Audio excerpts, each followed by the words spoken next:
Welcome back, everyone, to finally another horror movie review. This is Double AA Halloween, here today to review an interesting movie for you guys. This movie is actually a video game adaptation. This is Five Nights at Freddy's. Now, I know there's a second one out, and I wanted to get my review on this one out of the way before I see the second one the next day after I upload this. So I'm going to get my review out of the way for this movie, and then come Sunday or Monday, I'll probably release my review for the second movie. But this movie was released in 2023, and I'm not going to make this a completely scripted video because I just want to say my actual thoughts on the movie. This movie was based on a video game franchise of the same name, developed by Scott Cawthon, and now it's a full-on media franchise with 2 theatrical films. One of them was on Peacock. I think 11 or 12 games now, a ton of books, lots of merchandise.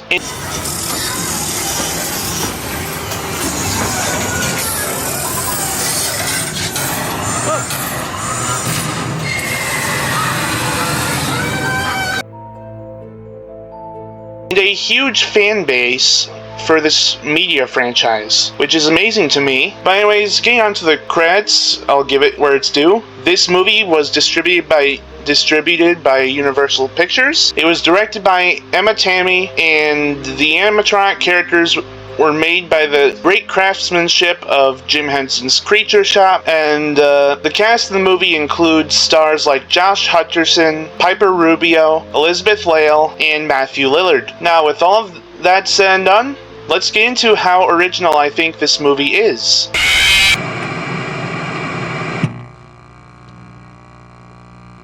There's not a lot to say when it comes to originality / uniqueness. Of course, this movie was based off of a video game franchise, and of course you have the animatronic characters here, which are the characters you're most familiar with if you've played the games. I mean, you've got Freddy, Bonnie, Chica, and Foxy, and Golden Freddy, but here it appears briefly, along with an appearance from Golden Bonnie, I guess, or Spring Bonnie as he's called in the lore. They look accurate to their representations in the games, except much more detailed, much more realistic. I mean, they also have the eyes that change color and everything, but this is based on a game or an animatronic animosity. Some of the stuff was taken from the games and from the books and from other sources of media. I mean, you've got the whole Springtrap scene at the end of the movie, that's taken directly from the games, and the scene where they're carrying Purple Guy to the back room, that's from the books. And also they have a security office, which is from the game. You sit in an office and check the cameras and doors, that's obviously from the game. And one of the original pieces of media I've seen in this movie is the torture device, like the Freddy head with the saw blades on it that spin around. That was an original piece. I guess I'll give originality a 3 or 4 out of 10, because this is based off of a video game franchise, and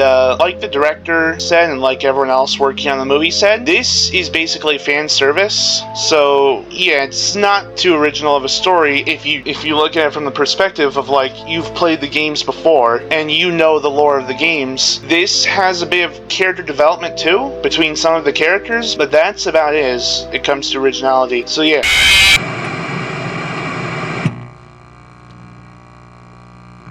So now we're on to the plot and what I think about it. The plot of the movie is as follows, without any spoilers. So it revolves around a man named Mike Schmidt, who's played by Josh Hutcherson, who is currently in a situation where he's trauma dreaming about the disappearance of his brother. His mom died, and his dad left them to fend for themselves shortly after. His Aunt Jane, who I don't know is played by, wants to take custody of his younger sister Abby, played by Piper Rubio, who he is currently the guardian of at the moment. Movie starts out when he is working at his job at the mall, or not the mall, not any specific mall, just a mall, and he sees what appears to be an abduction, even though it was a dad taking his kid away, and Mike goes over there and beats up the dad for some reason, which gets him fired from the mall job. Then he goes to a career counselor who is the main villain of the movie. You just don't see that yet, but he's played by Matthew Lillard, and he offers him this job at an abandoned pizzeria. And the story behind it is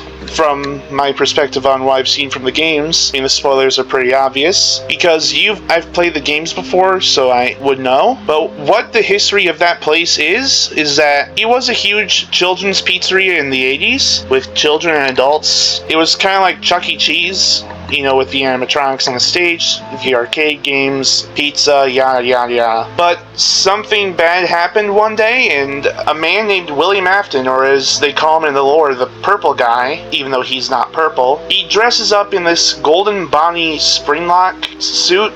It's like a hybrid between animatronic and a wearable mascot costume. It's kind of hard to explain, but he lures 5 children to the back room of the pizzeria, and one by one he kills them, and to get rid of the evidence so he wouldn't get caught and turned into the police, he stuffed the bodies in the animatronic suits. So now the animatronics at this pizzeria are possessed by the ghosts of dead children. And throughout the whole movie, it focuses on how this big build-up to William Afton throughout the whole movie, and then at the end of the movie, he gets barely any screen time. But it revolves around how Mike doesn't know who killed his brother and how he's trying to get that information. It revolves around the animatronics being manipulated by William Afton, or as they call him, the Yellow Rabbit, and killing people whoever comes into the pizzeria. Like, one of my favorite scenes, I'll get into this later, for best scene in the film, is the scene where the thieves or burglars break in and the animatronics kill all of them one by one. So they're just going around killing random people because they're being manipulated by the guy who actually killed them, but they don't know that he actually killed them and put their bodies in these animatronics. Until the end of the movie, it is revealed, and you get one of those iconic scenes from the movie where Afton gets spring-trapped, I guess. Like, the spring locks fail and the animatronic parts collide with his body, I guess. Like, he's being impaled and crushed. But you don't really see it because this movie is PG-13 and not rated R. But there are some things you can't even include in an R-rated movie. But near the end of the movie, things are normal with Abby and Mike and Vanessa, who's played by Elizabeth Lail. She is a police officer who knows a lot about Freddy's, but eventually it's revealed that she's William Afton's daughter, and she's been bonding with Mike and Abby for the whole movie, trying to keep them from knowing the truth, and when they finally do, she tries to defend them from her dad, who is a psychotic killer, and whenever she interferes enough with her dad's plans, she gets stabbed in the abdomen, and she's in a coma for the rest of the movie. Well, not for the rest of the movie, just near the end. Last time we see her, she's in a coma. And Abby has regular friends, she lives a regular life now, and Mike is still her guardian, and then they tease a sequel at the end, talking about if they'll ever go back to Freddy's. I give the plot a solid 6.5 out of 10. A lot of it is just references to the game lore, but this movie is entirely fan service. But I do really appreciate how much depth were put into some of the characters in this. Not the animatronics, of course, but the actual human characters. The only thing I would say is that if you're building up the whole movie towards William Afton being the cause of some of the stuff that's happened, shouldn't he have more screen time? Shouldn't he have had more screen time, and shouldn't the movie's runtime be longer? Too late to change that now because the movie's been out since October 27, 2023. Now let's get into what I think is the best scene in the film, which you already know a little bit about, but yeah, I'll get into that.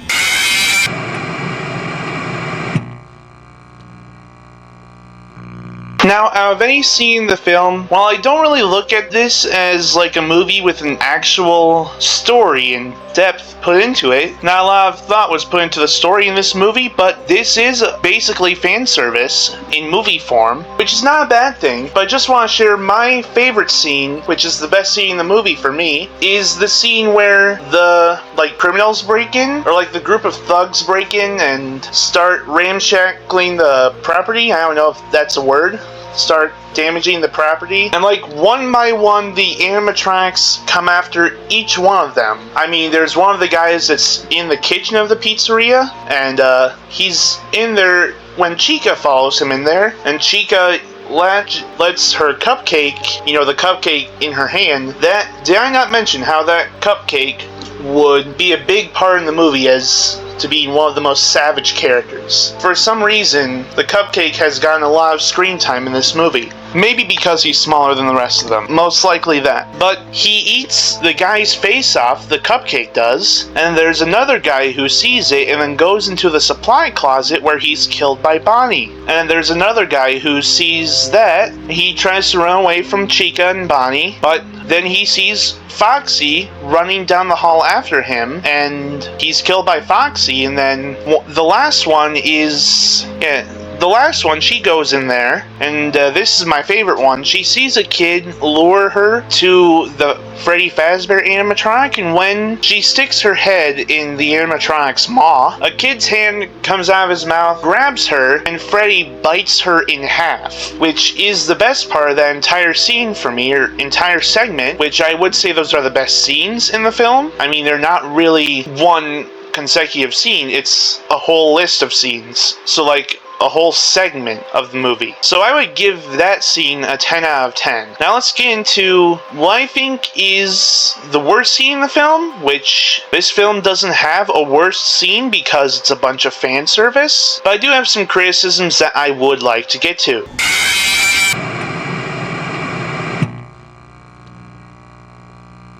Like I said, this film doesn't have a worst scene, but I do have a fair share of criticisms to give the film in general. First of all, this is a film based on the popular video game franchise, Five Nights at Freddy's. And other than being a night watchman for a kid's pizzeria with killer animatronics roaming around, there's also jump scares. That's what made the games popular in the first place, was the fact that one of the animatronic characters could jump scare the player and end their run. We don't get a lot of jump scares in this movie. We get barely any. The only one I remember is Freddy biting the girl in half.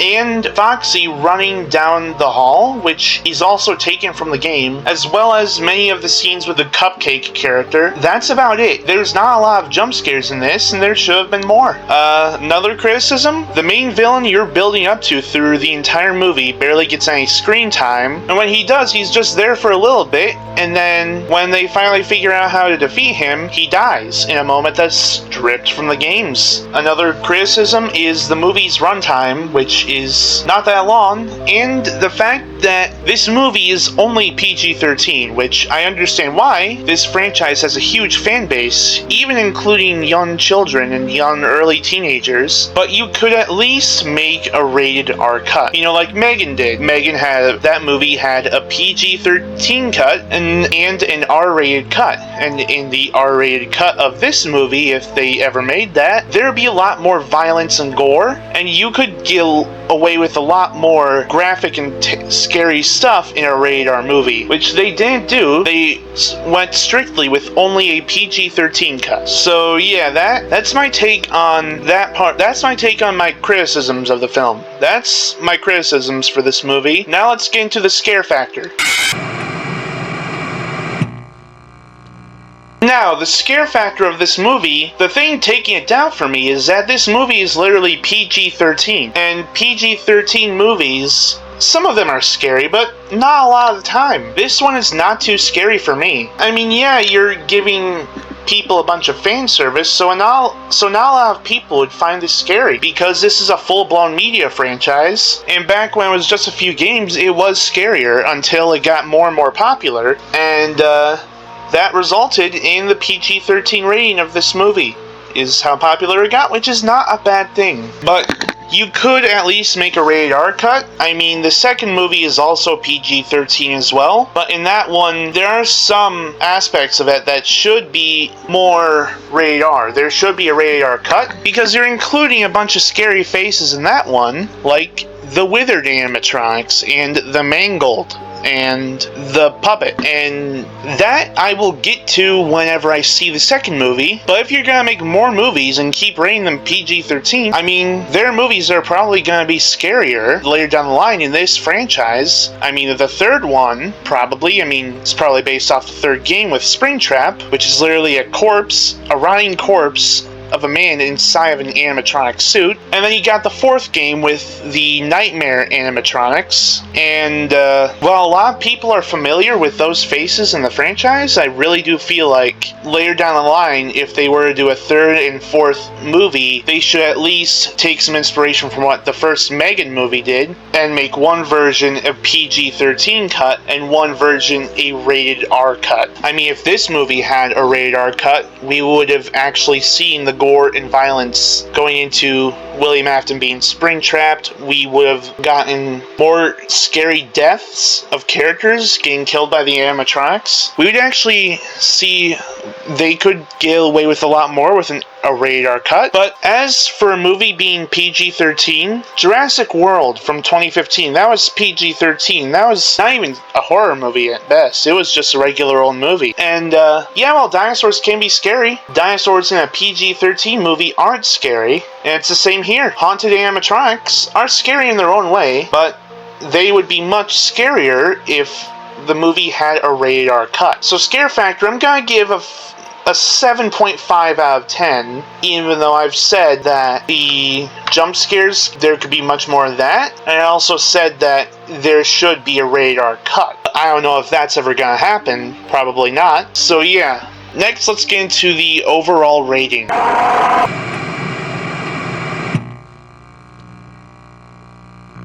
Overall, I'm going to give the film Five Nights at Freddy's a